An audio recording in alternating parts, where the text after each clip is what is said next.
patient, therefore, brethren, unto the coming of the Lord. Behold, the husbandman waiteth for the precious fruit of the earth, and hath long patience for it, until he receive the early and latter rain. Be ye also patient, establish your hearts, for the coming of the Lord draweth nigh. Be ye also patient, establish your hearts, for the coming of the Lord draweth nigh.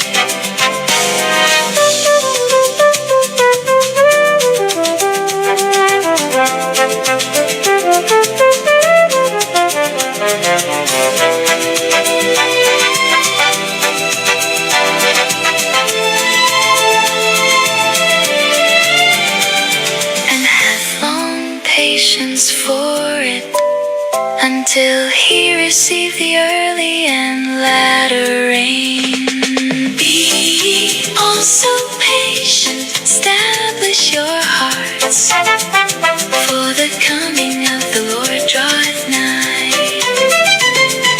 Be ye also patient, establish your hearts, for the coming of the Lord draweth nigh.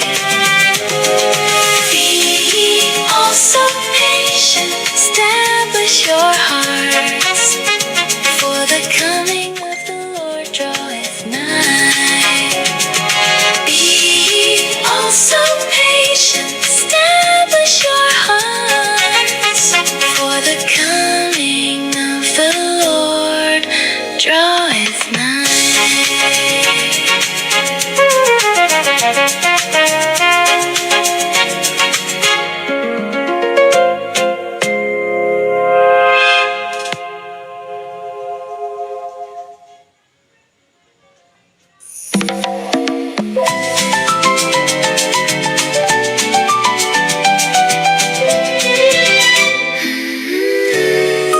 Whereas ye know not what shall be on the morrow. For what is your life? It is even a vapor that appeareth for a little time, and then vanisheth away, and then vanisheth away. Whereas ye know not what shall be on the morrow. For what is your life? It is even a vapor that appeareth for a little time, and then vanisheth away, and then vanisheth away.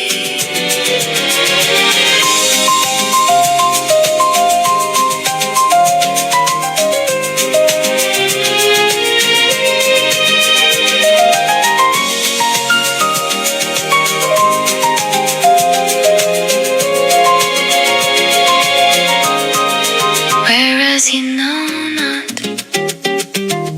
what shall be on the morrow. For what is your life?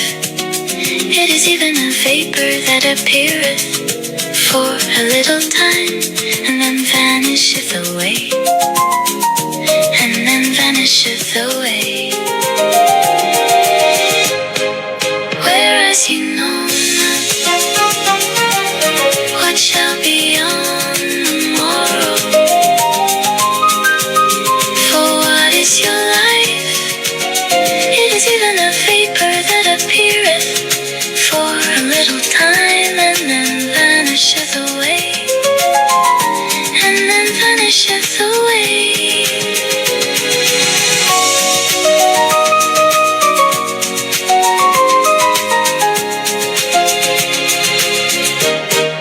Whereas ye know not, whereas ye know what shall be on the morrow, what shall be on the morrow. For what is your life? It is even a vapor that appeareth little time and then vanisheth away, and then vanisheth away.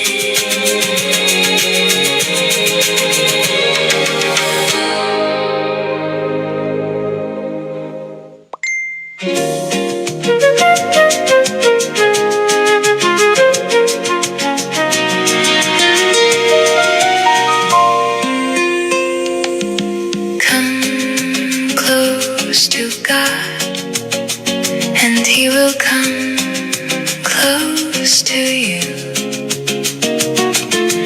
Wash your hands, ye who have wandered, and make pure your hearts, ye of divided thoughts, ye of divided thoughts. Walk humbly before the presence of the Lord, and He shall raise you high, and He shall raise you high. Walk humbly before the presence of the Lord, and He shall raise you high, and He shall raise you high.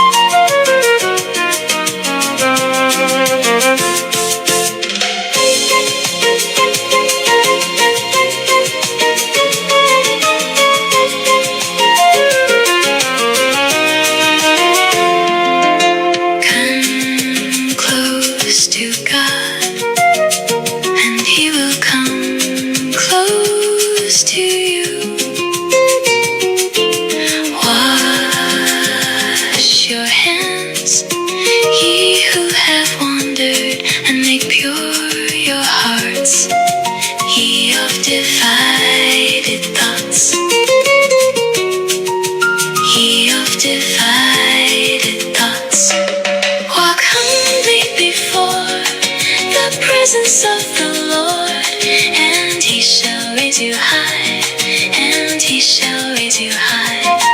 Walk humbly before the presence of the Lord, and He shall raise you high, and He shall raise you high.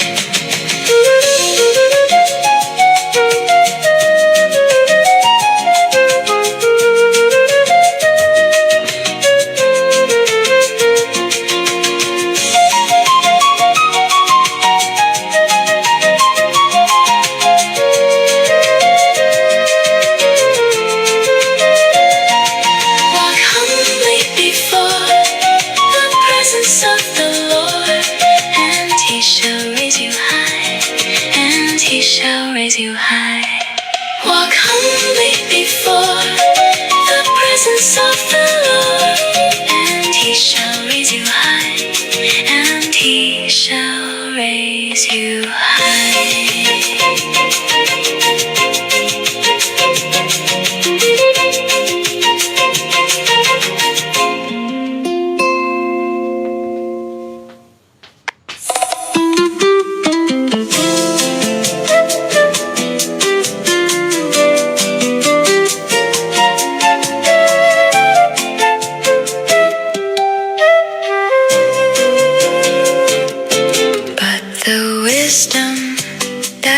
From above is first pure,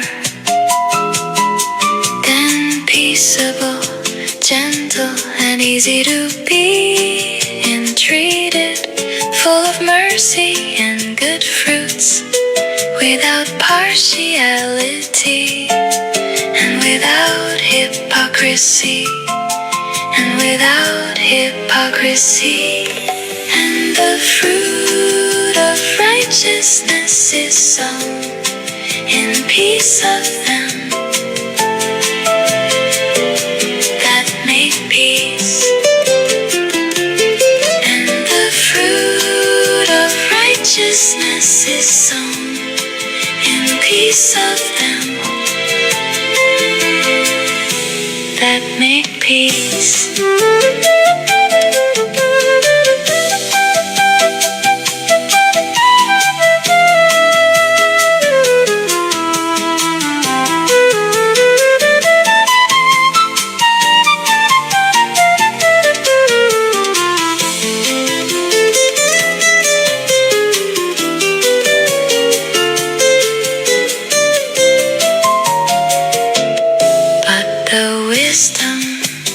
that is from above is first pure,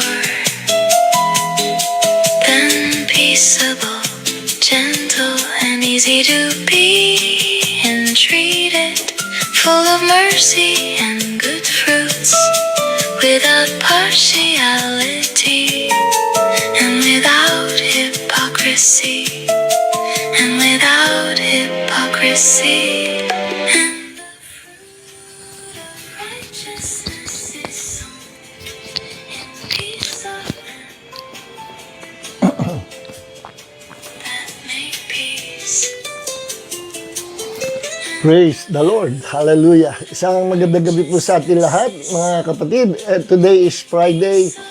Ito bang ating JCLG Friday Online Bible Study at ito ay inyong likod si Pastor Jude Cortez from San Pablo City, Laguna. So, diretso na po tayo at tayo po ay mag-aaral ng salita ng Diyos patungkol sa pananampalataya. At gusto ko muna kayong batiin, mga kapatid. Salamat po sa ating mga kapatid na regular nating kasama. Every Tuesday and Friday, 8 o'clock. So, kamusta na po tayong lahat?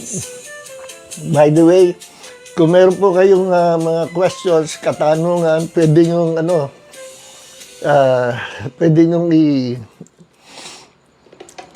i-type dyan sa comment section, At ating pong sasagutin, babasahin natin.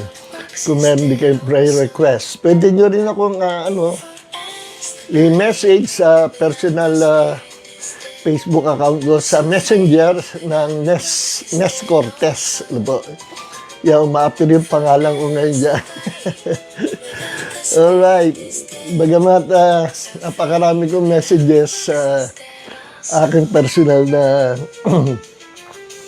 sa personal na Facebook account, pero sinisikap nating tingnan lahat. Yung iba natabunan na nga eh. So, purihin ng Panginoon, kamusta po tayo lahat? Hello, at salamat sa Panginoon sa magandang ginagawa ng Diyos sa ating buhay. Hello, Francis, si Bong, magbanwa, katatapos ko lang, Bong, magkape. Yan, gusto na kay Jola. Yan po ang husband ng aking pamangkin na pinakamahusay na doktora. Okay.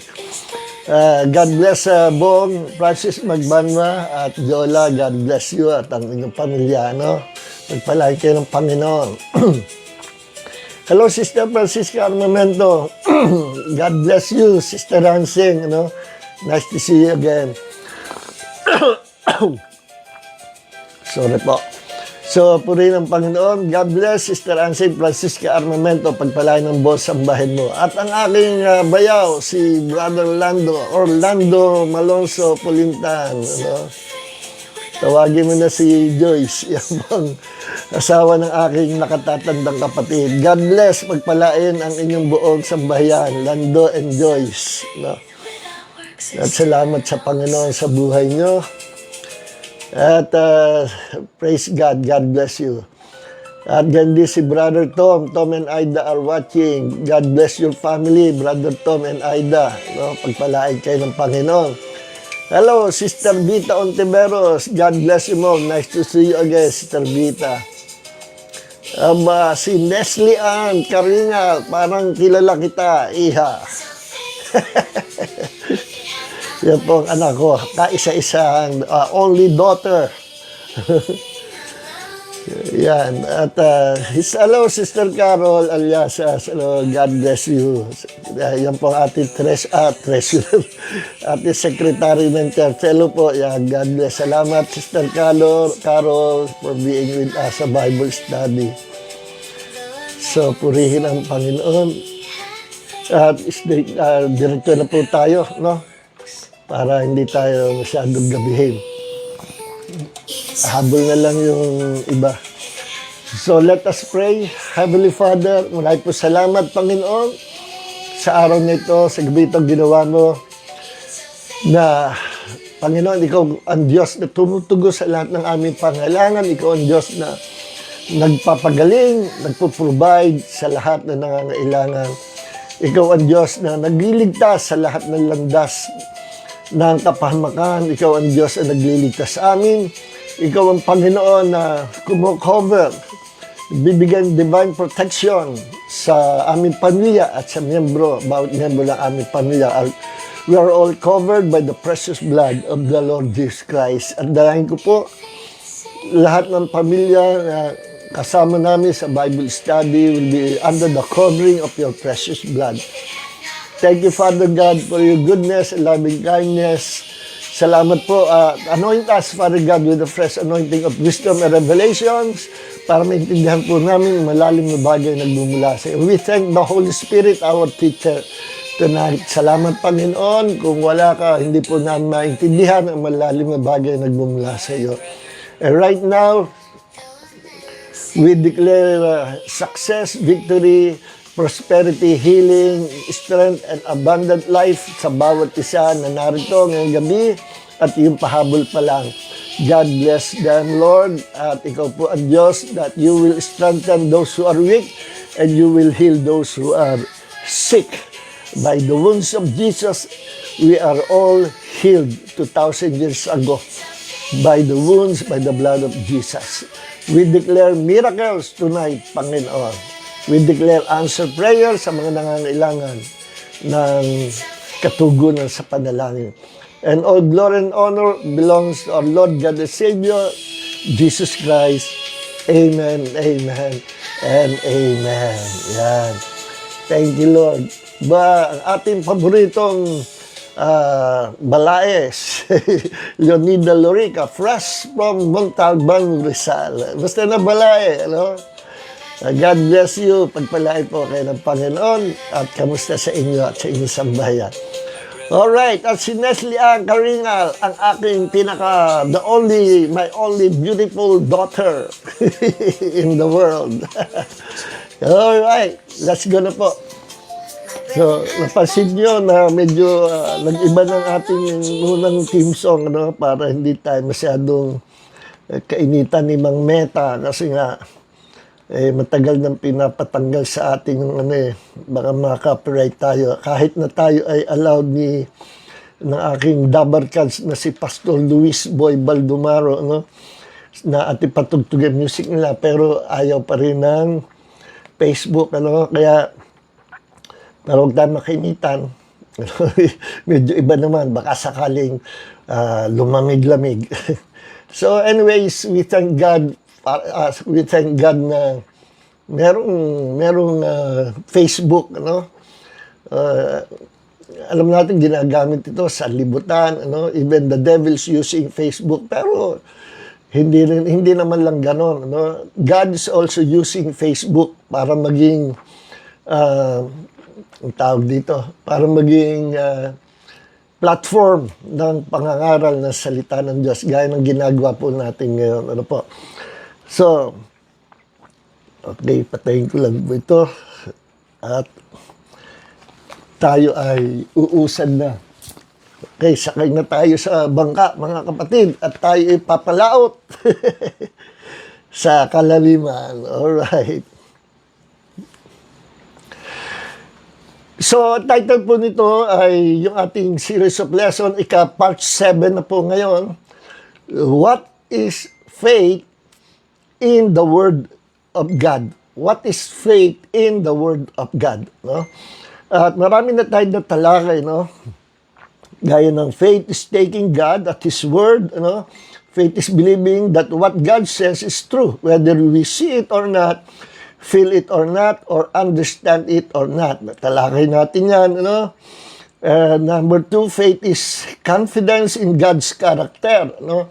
If you have faith in the Word, it is because you have faith and trust God and His character. No? Sapagkat kung ano ang Diyos, yun ang kanyang salita. No? Nagtitiwala tayo sa kanyang salita. We have faith in His Word because we have faith in God, and we trust Him so much. No? Okay, talakin natin yan. Then, na-discuss din natin integrity of the Word of God. Pag sinabi ng Diyos, hindi maaring hindi mangyayari. Pag hindi naganap, ang problem wala sa Diyos, ang problem nasa atin. Minsan pag-aral natin yan, bakit minsan hindi nangyayari yung pangako ng Diyos sa atin. No? Ibang topic po yan. One of these days at talakayin natin. No? So, sabi nga ng salita ng Diyos, sabi ni Paul sa mga Kristiyano sa Corinth, for all the promises of God are yes and amen. Okay. Then, number 3, pinag-aralan natin ang faith. Faith acts on the Word of God. Pag meron kang pananampalataya sa salita ng Diyos, sa sinabi ng Diyos, aaktuhan mo ito, hahakbangan mo, kikilos ka. No? Kung may sinasabi, may inuutos ang Diyos, gagawin mo. You will obey. Sapagkat ang faith po at ang obedience, magkasama po yan. Hindi mo pwede i-separate ang obedience sa faith. No? Laging magkasama po yan. Ang karakter ng pananampalataya ay pagsunod. Laging pagsunod sa obedience and surrender to God. No? Ang pananampalataya ay pagtatapat natin at pagsunod sa Panginoon. No? Kaya nga po ang Greek word ng faith, walang ibang Greek word sa faith kundi pistis, P-I-S-T-I-S, pistis, na magugulat kayo, ang Greek word sa salitang faithfulness, ay pistis din. So whether it is faith or faithfulness, isa lang ang Greek word, pistis. Bakit isa lang ang Greek word? Kasi ang tunay na biblical faith is always faithful to God and His Word. Yan ang tunay na pananampalataya, nagtatapat, sumusunod sa salita ng Diyos. No? Faith and pistis, isa lang ang Greek word, pistis. Sorry, ano ba sabi ko? Faith and faithfulness, isa lang ang Greek word, pistis. No? Yan, pistis. Ang salitang Greek word sa believe ay pistio. Festio. So, ang pistis ay, depende sa context, sa paggagamitan, you can use the word faith or you can use the word faithfulness. In other words, faith is faithfulness and faithfulness is faith. If you have faith in the Lord Jesus Christ, you will become faithful in hearing and obeying His Word. Okay? So, yan po, number 3, faith acts on the Word of God. No? May mga example po tayo dyan. Si Noah, kinausap ng Diyos, nagsalita ang Panginoon, inutos siyang gumawa ng malaking doong, sumunod si Noah sapagkat siya'y sumampalataya. At in the end, nagbunga po yung kanyang pagsunod at pagsampalataya. Talagang totoo nga, tinutuon ng Diyos na magkakaroon ng baha, malaking baha sa buong mundo. No? Kaya yung pananampalataya ni Noah sa salita ng Diyos ay nagligtas sa kanya. See? Ganon din si Abraham. No? Nung pinaalis ng Diyos sa kanyang lupang kinasilangan at inutos sa pumunta sa lupain na ituturo ng Diyos. Walang alam si Abraham kung saan yun, kung anong klase lupain. He just obeyed God. Why? Because Abraham have faith or he believed in the promise of God. No? Naniwala siya. Kaya pag meron ka paniniwala, aakto ka, susunod ka. No? Ganon din si Peter, no? Siya ay sumampalataya sa isang salita ni Jesus. Come! No? Nakalakad si Peter sa tubig. He walked in the realm of the miraculous. At ganon din tayo. Every time we obey the word of God, we will walk into the realm of the miraculous. Every time we obey God, makikita nyo, you will see miracles. Okay? Hello, Sister Ruby Fernandez. Nice to see you, kapatid. Brother Geds, Geds San Diego, God bless you more. Pagpalain kayo ng Panginoon. Okay. So, number 4, faith sees beyond circumstances. Ang pananampalataya, nakakakita in the realm of the Spirit, lampas doon sa sitwasyon at circumstances na nakapaligid sa iyo, na nakikita mo. If it's a negative situation or negative circumstances surrounding you, at mukhang wala kang pag-asa, ang pananampalataya ay tumitingin hindi sa present situation, kundi ito'y tumatagos doon sa mangyayari na maganda in the future. So, yun ang ibig sabihin, faith is beyond circumstances, no? Ang nakikita ng pananampalataya, hindi yung problema, kundi yung pangako at solusyon ng Diyos. Okay. So, ang nakikita ng pananampalataya ay blessing, hindi yung problema. At last week, pinag-aralan natin yung 12 spies. Ano? Sabi ng Panginoon kay Moses, magsugo ka sa bawat tribo, mayroong isang representative. And there were 12 tribes. So, bawat isa may representative, nagkaroon ng 12 spies, tik-tik, na sisilipin, titingnan nila yung promised land na ibinigay na sa kanilang Panginoon.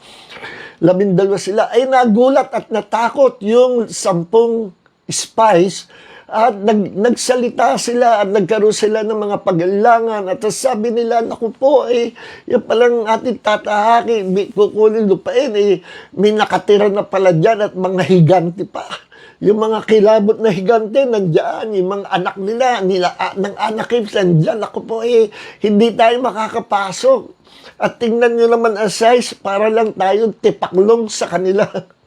At sapagkat sila natakot at hindi sila nanampalataya sa pangako ng Diyos, nag-alinlangan sila at nagpasimula silang matakot. Pag hindi ka nanampalataya sa Panginoon, ang papalit ay takot. And look at Joshua and Caleb out of those 12 tribes or 12 spies ng 12 tribes. Si Joshua at Caleb lang ang nanampalataya. Sila lang yung nanampalataya at take note, sila lang yung hindi natakot at sila lang yung matapang. Pag meron kang pananampalataya, number 1, hindi ka matatakot. Number 2, tatapang ka. Yes, tatapang ka. Yung pagiging duwag mo na pagharap sa problema ay isang palatandaan that you don't believe or you are doubting the promise of God. Pag meron kang pananampalataya sa ating Diyos, wala kang katatakutan. Ang mga alagad ng unang panahon, kahit kamatayan, kahit itapon sa hornong apoy, kahit ipakain sa leon, kahit gawing lantern at sunugin sila sa poste, wala silang kinatatakutan. Bakit? Because of their faith in the Lord Jesus Christ. Kaya nga, in these last days, mga kapatid, ito yung panahon na i-reveal ng Diyos kung sino ang mga tunay na mananampalataya. Dadaan sa apoy ng problema at kapag ikay may tunay na pananampalataya na tulad sa ginto, hindi masusunog ang iyong pananampalataya. Hindi ka mauupos. Hindi ka masusunog sa problema. At ikaw at ang iyong pananampalataya ay tulad sa ginto na lalong kikinang, lalabas ang pagkaginto. Pero kung hindi ka ginto, ang iyong pananampalataya ay hindi gaya ng ginto, mauupos ka. Mauupos. Babagsak ang iyong pananampalataya. At kalalabasan, hindi ka pala tunay na nananampalataya. Bakit? Kasi nung dumaan ka sa pag-usubok, sa halip na ikay manampalataya, natakot ka. At dahil sa natakot ka, kung ano naisip mo, nakipag-compromise ka na lang. Yes. Kapag hindi na nampalataya sa Panginoon, mauuwi yan sa kasalanan at pakikipag-compromise. Okay. So, balik tayo kay Joshua and Caleb.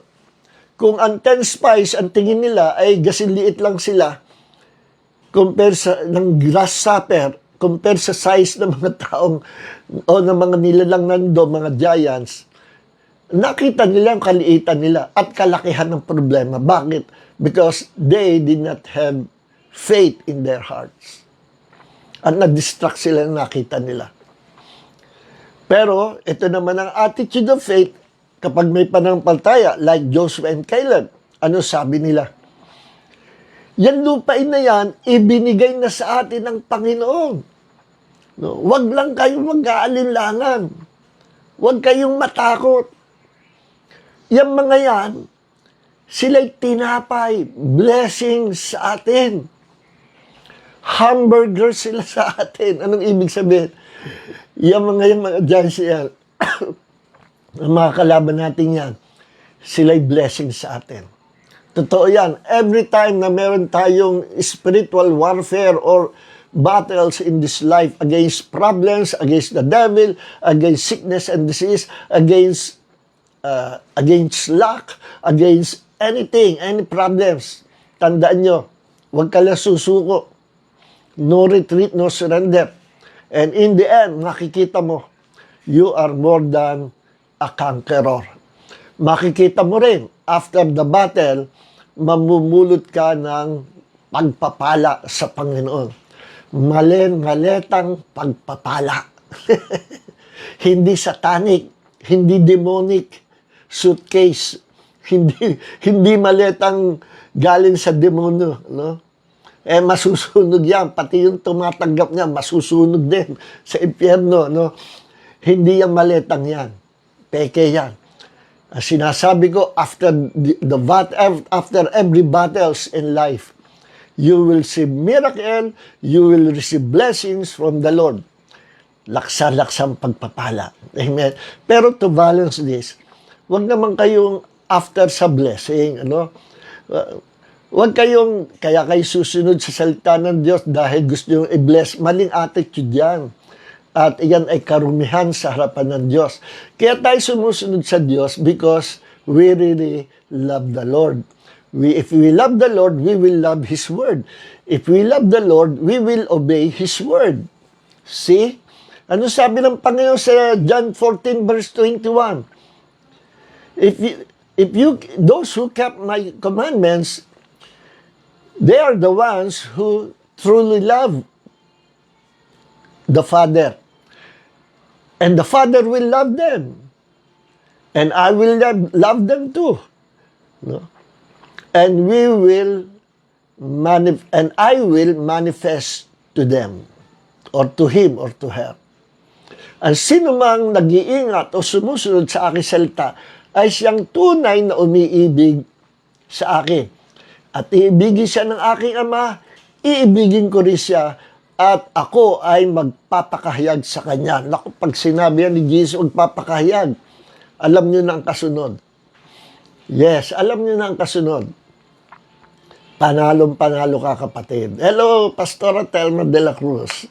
Hello, Liner Pila Dadnob. No? Welcome sa ating Bible study. This is every Tuesday and Friday, 8 o'clock. God bless, mga kapatid. Tuloy tayo.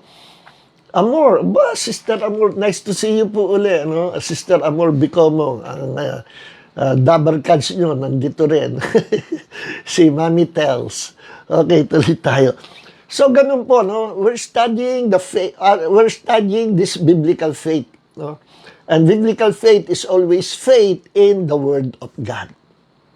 Okay, wala kang ibang pananampalatayanan na salita, kundi hindi salita ng tao, hindi salita ng kahultuhan, hindi salita ng ibang reliyon, salita ng Panginoon. Nasaan ang salita ng Diyos? Nasa Biblia. The Bible is the Word of God. The Bible does not contain the Word of God. Mali po yun. The Bible contains the Word of God. Pag sinabi kasing the Bible contains the Word of God, ibig sabihin, yung iba, hindi galing sa Diyos, hindi salita ng Diyos. Totoo naman, may job, ang job lang nagsasalita. Yung mga makasalanan nagsasalita. Pero, ganun pa man, kaya sinasabi natin, the Bible is the Word of God kasi siya yung may-ari ng Bible. Siya ang author. That's my point. Kaya mali sabihin na the Bible contains the Word of God. Ang tama ay the Bible is the Word of God. Okay. Sana wag tayong magkamali. Minsan, nadudloy sa dila na, nagkakamal tayo. Ano po? Okay. So, this is part 7 ng ating series of lesson about faith in the Word of God. Kaya, Si Jacob at si Caleb, sila lang ang naging positive, sila lang ang palataya. And in the end, sila lang ang mga matanda na nakapasok sa promised land. All those elders of the land, all those people, mga matatanda, nangamatay. At tinira, in-spare ng Diyos yung mga bata na palalakihin ni Joshua at Caleb sa ilalim ng pananampalataya kay Yahweh. Okay? Sila yung nakapasok sa promised land. Sila yung second generation. Alright. So, yan. Pag-aralan natin last week po yan, no? Kaya nga, pag nakikita mo ay ang kahigantihan, kalakihan ng problema, that means it's either na wala kang faith or nagkakaroon ka ng pag-aalinlangan. Okay, ganun yun. Pero pag nakikita mo, despite na marami mga problems, hindi mo nakikita kalakihan ng problema, kundi ang nakikita mo kalakihan ng iyong Diyos, that means meron kang malaki, matibay na pananampalataya sa Panginoon at sa Kanyang salita. Tingnan nyo si Goliath, di ba? Bakit ang tapang ni David, hinarap niya si Goliath? Kasi hindi niya sinukat si Goliath sa size niya. Sinukat niya si Goliath sa size ng kanyang Diyos. At ang kanyang Diyos ay ating Diyos, si Yahweh. See? Kaya ang tapang ni David. Malaki ang experience niya sa Panginoon, hindi sa pababayaan.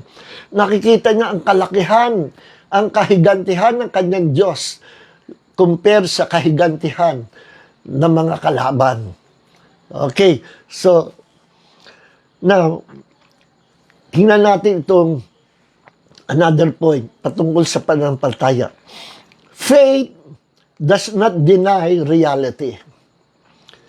Faith believes God is greater than reality. Ano ba yung reality of life?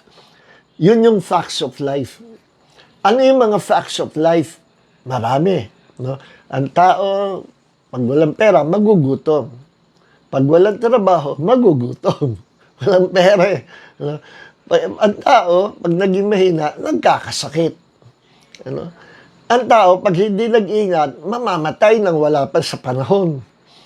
No? Yes, kasi madalas ko narinig, pag kukunin ka na ng Diyos, may timing ang Diyos na kukunin ka na. Yeah, you don't have to worry. No? Pag panahon mo na, panahon mo na. Yun, half true and half false. Bakit? Totoo lang yun sa mga righteous people of God na lumalakad sa salita ng Diyos. Merong panahon na binigay ang Diyos sa mga righteous people of God, sa mga holy people of God, at ang Diyos may hawak ng lifespan ng buhay nila, no? Ang Diyos may hawak kung gaano sila kahaba mabubuhay at kung tapos na kukunin sila ng Panginoon. Ang Diyos ang nakakaalam, may control. God is in control. Pero kung hindi ka pa anak ng Diyos at ikaw ay anak pa ni Satanas, dalawa lang po yan. It's either you are child of the devil or child of God. Dalawa lang yan. Masakit pakinggan pero totoo eh. Pag hindi ka pa naboborn again, you are still child of the devil. Yes, ang sakit pakinggan, pero yan po ang truth na sinasabi ni Jesus. Dalawang klaseng tao sa mundo. Isa ay children of God, ang isa naman ay children of the devil. Kung hindi ka pa pinapanganak sa kaharian Diyos, hindi mo pa naranasan ang new birth or born again experience or yung tinatawag na regeneration, and you're still a child of the devil. Pero kung ikaw ay nakaranas na ipanganak ka sa kaharian ng Diyos dahil isinuko mo ang buhay mo sa Panginoon and you accepted Jesus to be your Lord God as Savior because you believe Him and you believe His Word, then mabuborn again ka. You will be born from above. Magkaka-experience ka ng bago kapanganakan, new birth. Kapanganakan spiritual, literal na kapanganakan spiritual, at ikaw ay magiging citizen of heaven. At tatawagin kang child of God or children of God. See? Ganun lang po yun. Kaya, ang may hawak ng buhay ng mga anak ng Diyos na matuwid lumalakad sa kanyang kautsan ay hawak ng Diyos ang buhay nila. Hawak ng Diyos ang buhay natin. Pero sa mga makasalanan at wala pa sa kanyang Diyos, hindi ng Diyos makokontrol lahat ng mangyayari sa buhay mo. Kasi merong isang kumukontrol pa sa buhay mo. Nagmemay-ari pa sa buhay mo. At yan si Satanas. Kailangan makakalas ka, bumitaw ka sa Kanya, at lumipat ka sa kaharian Diyos. Believe and receive Jesus to be your Lord, God and Savior, at magiging taga-kaharian ka ng Diyos. Okay? So, another point is faith. Ayun nga, yung sinasabi ko, does not deny reality. It believes God is greater than reality. Or, pwede natin sabihin, faith is not denial of facts. Faith is trusting God above the facts. Okay. Ibig sabihin, ang facts of life, nakikita natin, may mga problema, nagkakasakit, minsan walang pera, minsan may mga problema na patong-patong. Those are facts of life. Hindi mo matatakasan lahat yan. Kasi nasa mundo tayo na affected ng kasalanan, affected ng sumpa, na nagsimula pa 6,000 years ago, nung kinain ng ating unang magulang, si Adam and Eve, yung forbidden fruit. Bunga, prutas sa pinagbabawal ng Diyos. Na pag kinain yun, magkakaroon ng blessing sa mundo, at the same time, papasok ang sumpa. Isa sa sumpa ay ang kamatayan, ang kasalanan, pagkabulok, no? Pagtanda, pagkakasakit, lahat ng ay bunga ng sumpa na pumasok sa mundo.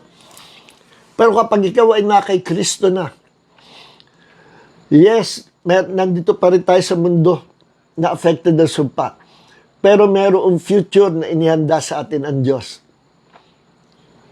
After this life, merong second life na ibinibigay sa atin ng Panginoon. And in that second life, yun ang tunay na buhay. Nabibigyan tayo ng Diyos ng isang bagong katawan na ibibihis sa atin. Not flesh and blood body, kundi ito ay glorified body, katawan na dinesign ng Diyos na hindi ito nabubulok, hindi tumatanda, katawan na lahat tayo perfect in beauty at sa pagiging gwapo at maganda, perfect tayo. Sa araw na yun, wala nang pangit. Mamimiss nyo ang pangit. Walang pangit sa mundo. And we will live in the new heavens and new earth. No? Sabi sa Book of Revelation, masusunog ang planet Earth natin at papalitan ng Diyos ng new earth. Mas maganda, mas malaki. Kasi tayo lahat. And in that new earth, magkakaroon tayo ng new beginning. We will live forever na in a perfect life, happy, joy, love, perfect. At hindi na tayo tatanda, magkakasakit o magkakaproblema pa.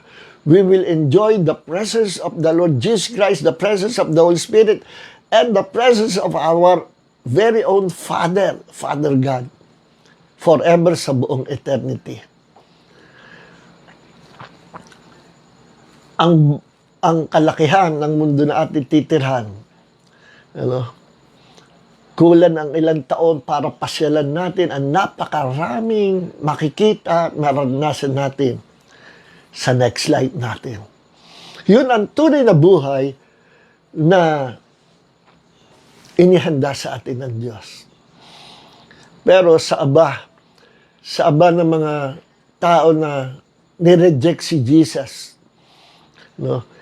Hindi nag-spend ng time sa salita ng Diyos, hindi tinutuo ang paglilingkod sa Panginoon.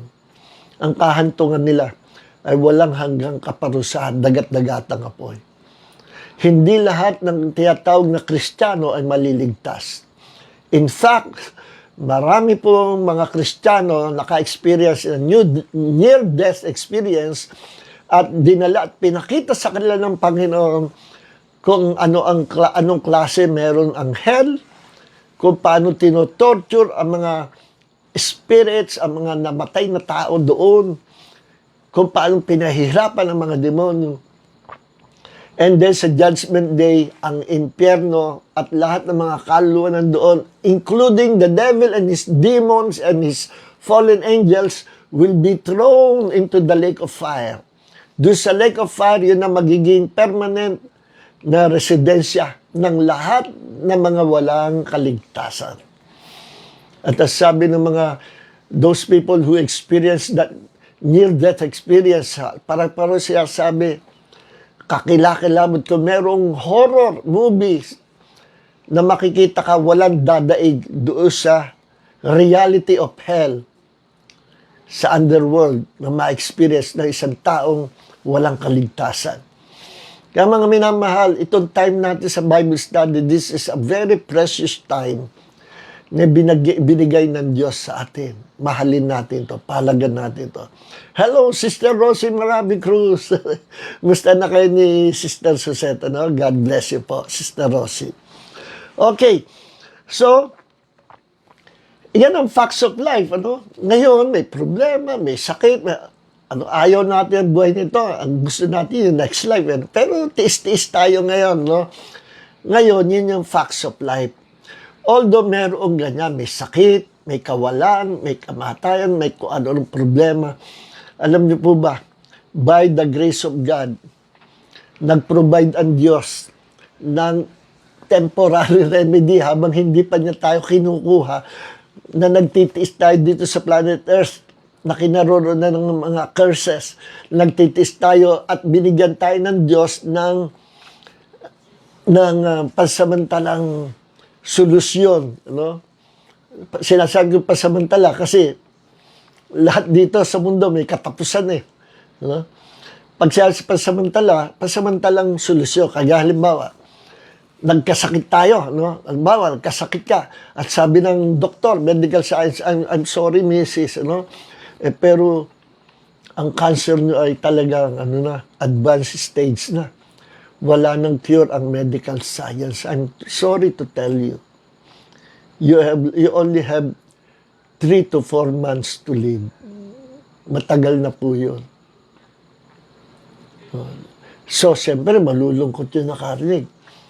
That is a fact.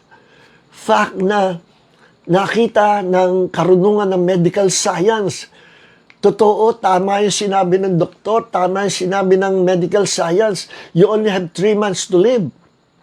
That is one example of facts. Fact of life. Pero alam niyo po ba, ang solusyon ng Diyos, ang truth. Who is the truth? Jesus Christ is the truth. He is the way and He is the life. John 14:6. I am the way, the truth, and the life. Meron pang isang truth. Ano yun? Salita ng Diyos. John 17:17. Father, sanctify my disciples by your truth. Your word is truth. Jesus is the truth. The Word of God is the truth. Kung minamahal mo si Jesus, mamahalin mo rin ang kanyang salita. Sapagkat Jesus and His Word, they are one. No wonder kung bakit si Jesus ay tinawag sa Bible, John chapter 1, verse 1 hanggang 3, and verse 14, that the Word is God, and the Word was with God. Yung word na yun ay logos na kung i-define natin ay the living word. Jesus Christ is the living word. And we have in our hands the written word. Both are called logos. Sa Greek, Jesus is logos, the living word. This written word, the Bible, the whole book, the whole word of God is also called logos. And once na nag-reveal ang Diyos ng kapahayagan from the Logos, from the Word of God, at nag-stand up ang isang word na yun na nagliwanag at na-reveal sa iyo ang kapangyarihan ng isang salita na yon. Nagliwanag sa iyo, ang tawag doon ay Rhema, Word of God, or the revealed Word of God. Halaga po yun. So, sabi ng medical science, you only have 3 months to live. At pag tiningnan mo at ikaw lumapit sa Panginoon, the truth is the Lord Jesus Christ. At pinasyalan mo ang salita ng Diyos, the Word of God is also truth. Alam niyo po ba, truth is higher and greater than the facts of life. Ito ang facts of life.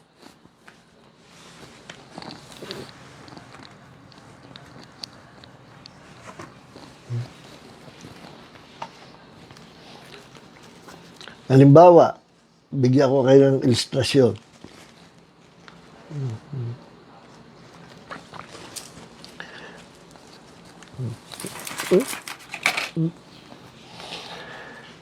Halimbawa, ito ang facts of life. Ito yung problema natin na dumating. O ito yung problema dumating sa'yo. Cancer.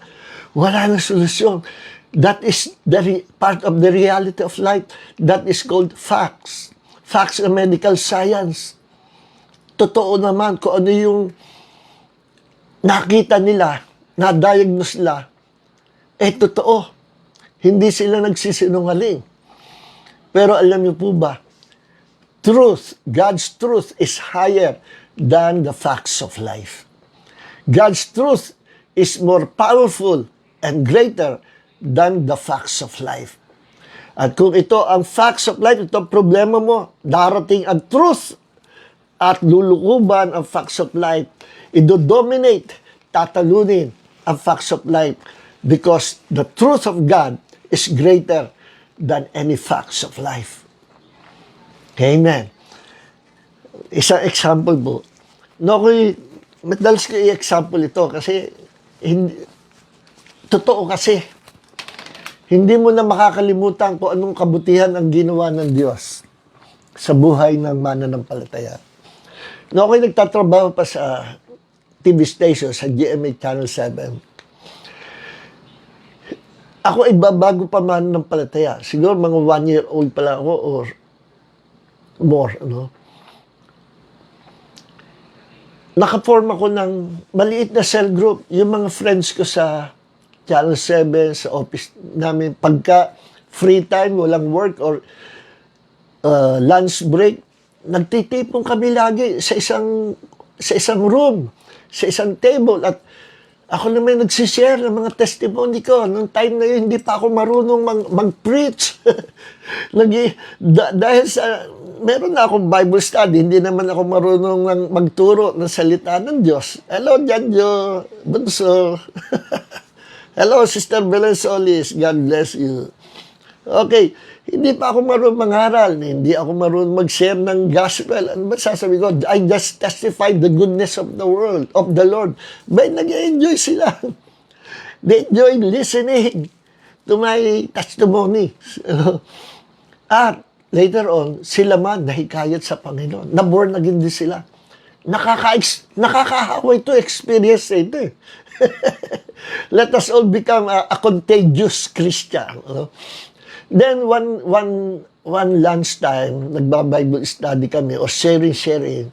At noong time na yon, nag-i-invite ako ng mga pastor sa Cathedral of Praise, Bethel Temple pa noon. At yun ang first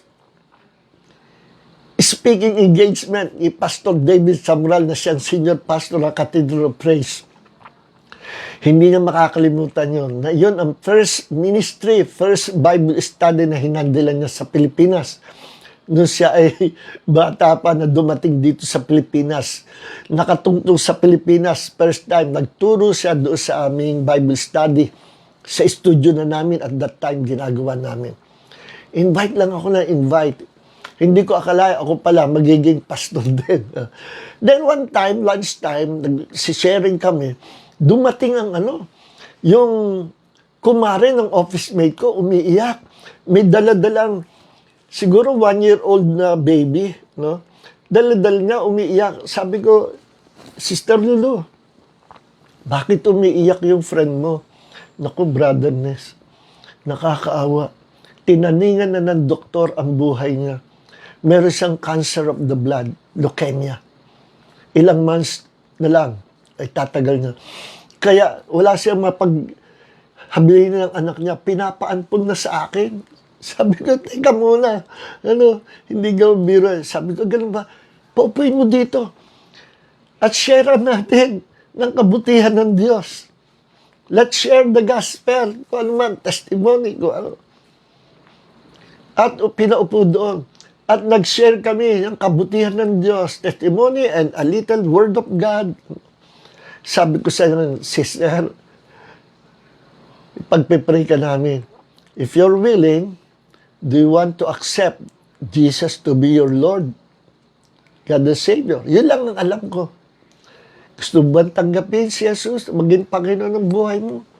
Bago ka namin ipanalangin sa sakit mo?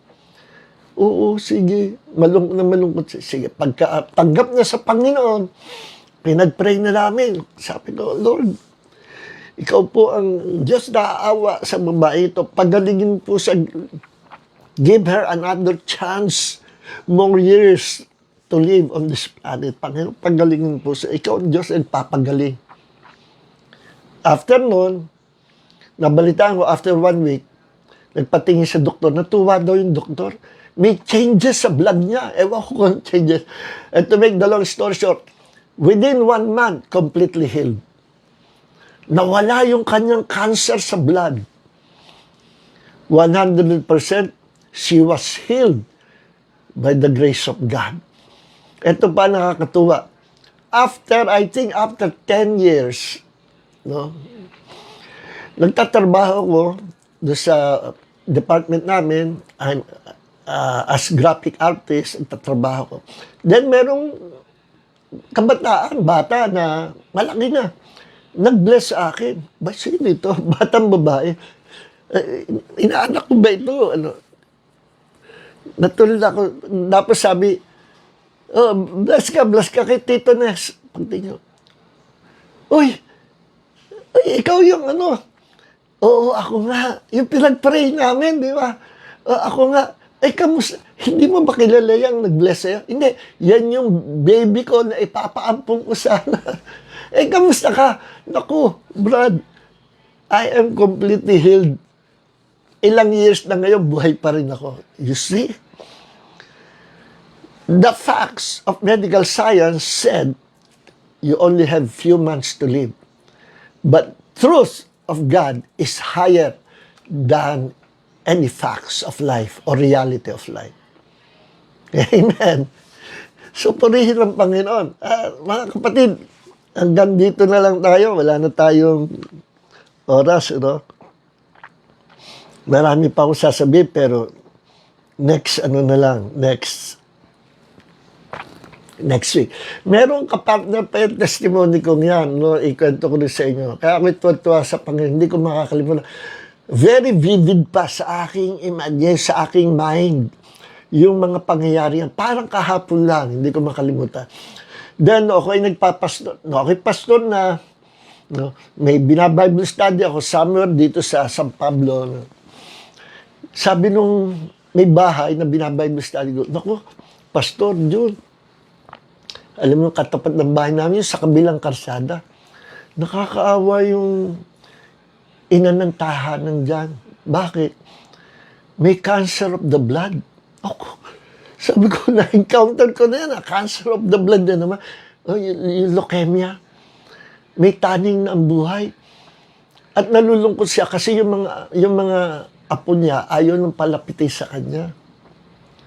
Malungkot siya. Sabi ko, Sister Angie, next week, tawagin mo, imbitahin mo yung katapat bahay niyo sa Bible study natin. Sige po, at kung gusto niya, ipag-pray natin. Sige po. Then, isang linggo, nandun kami, dumating, isinama, malungkot. Kasi nga, may taning na ang buhay niya. Sabi ko, Mrs., kayo po ba gusto niyong gumaling sa sakit na yan? Opo. Kapag halimbawa po, kayo pinagaling ng Panginoon, a-attend po, kayo po ba'y maglilingkod na sa Panginoon? Halimbawa, pagalingin kayo ngayon ng Diyos. Willing ba kayong maglingkod sa Panginoon? Wala naman tayo may babayad sa Diyos, kundi yung paglilingkod lang natin. Ay, opo, opo. Sabi ng ganun. Gusto niyo ba isuko ang buhay niyo sa Panginoon? Para paglingkuran siya? At kung kayo pagagalingin ng Diyos, willing kayo maglingkod sa Kanya. Opo, opo. Nakinig ng Bible study, pinag-pray namin, and guess what? Pagbalik niya, she was completely healed. At yun ang first time nakita ko siya, hindi na bumalik. Sabi ko, a-attend po ba kayo sa church natin pag kayo gumaling? Opo, hindi na umattend. Sinira yung pangako. Ito pinakamaganda. After ilang years, sumakay ako ng jeep somewhere dito, papunta, may pupuntahan ako, biglang may tumawag sa akin, katapat ko, Pastor, uy, hindi po ba kayo yung pinag-pray namin sa Rafael? Ako nga po, nahihiya po ako sa inyo. Nahihiya siya kasi hindi na siya nagpakita. Sinira niya ang pangako niya sa Panginoon. Sinira niya ang pangako niya sa akin. At sabi niya, kamusta po kayo? Ito po, buhay pa rin. Magaling na magaling na. Hindi na po bumalik yung sakit ko. Imagine, kahit ang tao hindi tapat sa Diyos, pero ang Diyos nananatiling tapat sa atin. Sinira niya yung pangako, pero ang Diyos is still faithful in His promises. See? So, with God, all things are possible. Sabi nga ni Jesus sa Mark chapter 9, verse 23, if you can believe, all things are possible to him or to her who believes. At kaibigan, kung meron kang problema, isuko mo sa Diyos. Isuko mo kay Jesus. At kung gusto mo maligtas, magkaroon ng buhay na walang hanggan, gusto mo ba na magkaroon ka ng next life? Yes. Lahat naman tayo mamamatay, pero if you want to have another life after this life, meron pang susunod na buhay. At mangyayari lang yon kung isusuko mo ang buhay mo sa Panginoong Jesus. And He will become your Lord God and Savior. So yung gustong sumampalatay, tanggapin si Jesus to become your Lord God and Savior, tutulungan ka namin manalangin, samahan ka namin sa panalangin. Just raise your hands, tanda ng pagsuko sa Panginoon, at sumabay ka sa akin panalangin, kaibigan. Sabihin mo ganitong panalangin, palabasin mo sa iyong bibig, malinaw at malakas saan ka man naroon. Sabihin mo, Panginoong Hesukristo, sumasampalataya po ako sa iyo na ikaw ay Diyos, bumaba dito sa lupa at nagkatawang tao upang bayaran mo ang aming mga kasalanan sa pamagitan ng kamatayan mo doon sa krus sa Kalbaryo. Nagkaroon kang katawang, naging tao ka upang ikaw ay magkaroon ng kamatayan sa krus. And through that death on the cross, magkakaroon ako ng buhay at buhay na walang hanggan.